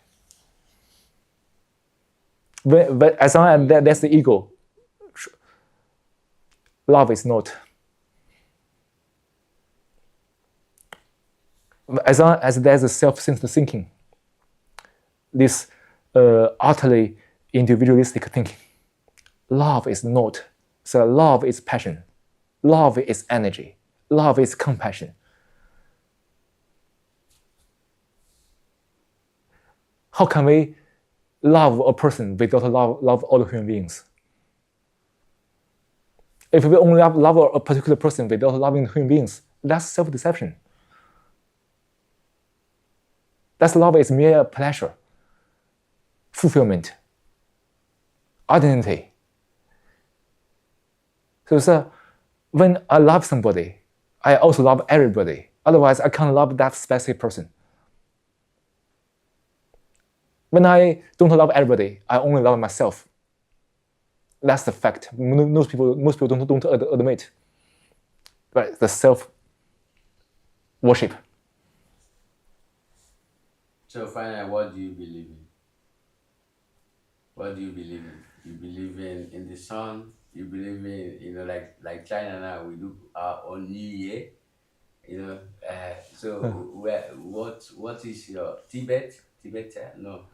I'm not trying to put you in religion. We are free from all these things. No, sir. Free. Yes, you're right. Yeah. But inside you, there is something. Sir, you were right. There's something.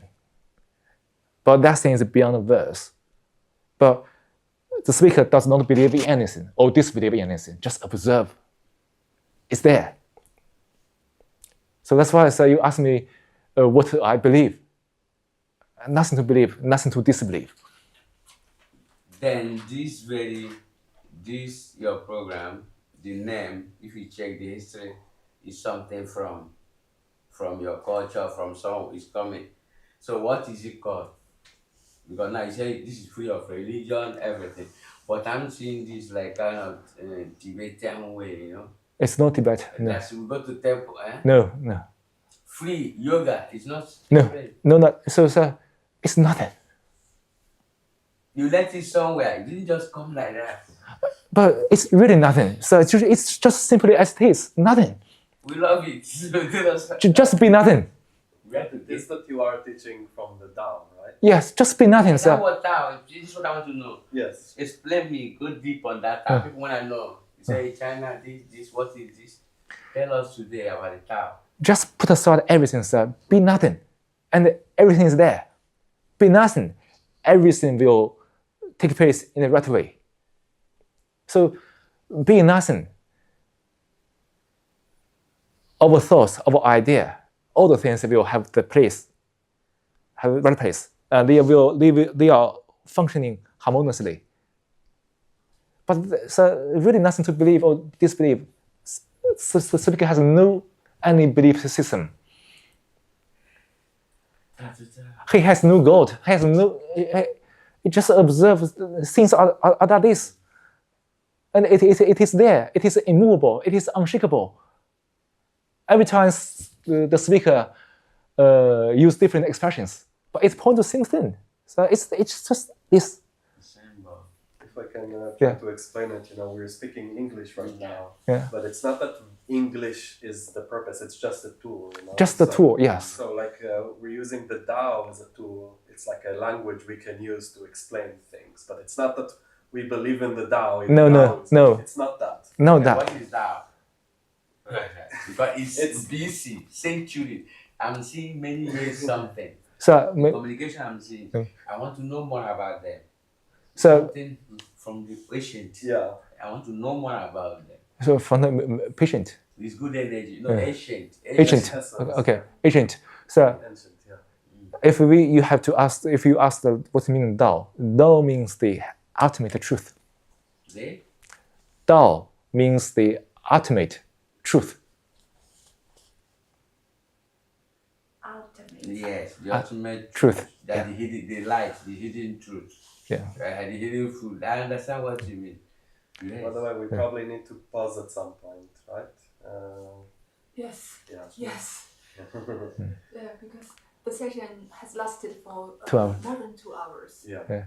Do you have, if we have, so let's have another question. Yes, Yeah. Thank you so much, my Yeah. brother. Thank you so You much. can also, Yeah. come again and Thank you so much. Yeah. Vinci, can I have your number? Because I'm trying to get you on WhatsApp.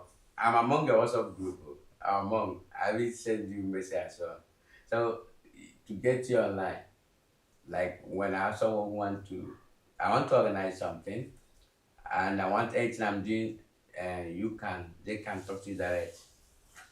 I get you where I'm trying to say. I need your phone number. That I have to start going now. Yes, sir. That I'm grateful. Yeah.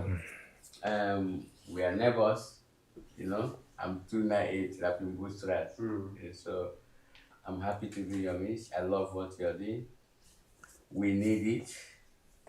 But I need your permission. That's why I said I need your phone number. Any length I can reach. Like I want any length I can reach. So that but every time they talk to you, not showing your video, hey, are you sure we can show it here?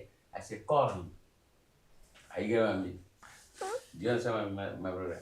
Explain for him. No, I think you understand that. Sorry, I wasn't really paying attention. Sorry. Sir. Maybe we can add because the session is live streaming.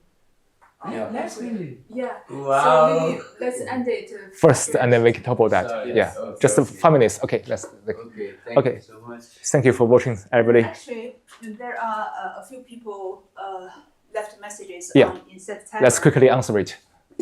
No questions, right? Not questions, just a few messages.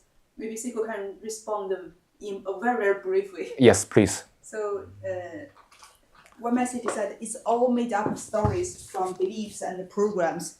None of those stories are like the truth. So why not make up an empowering narrative to be free up one's being? Do you understand this question? That to empowering narrative must come from your direct perception. So the story must be true, point to the truth, not to make up a story. So when the mind perceives the truth, that narrative, of course, is empowering. Good. So let's end the live session on the internet. Yeah, thank you for watching, and see you in the next session. Take care, everybody.